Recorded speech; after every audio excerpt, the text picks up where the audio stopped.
Olá! Você já ouviu uma criança rangendo os dentes?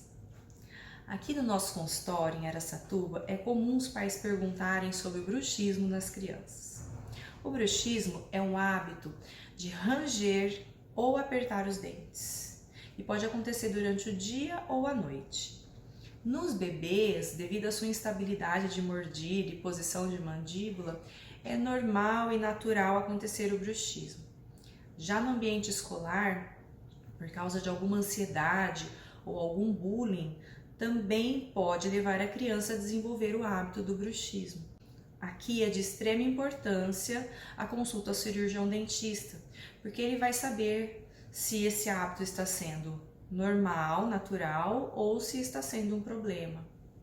Os smartphones, tablets, videogames também podem levar a criança a desenvolver o bruxismo, devido à chamada luz azul, que atrapalha o hormônio do sono.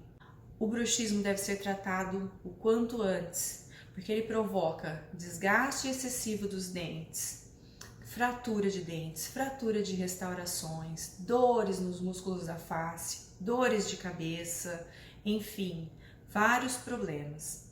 Quer saber mais? Acesse o nosso site. Até breve!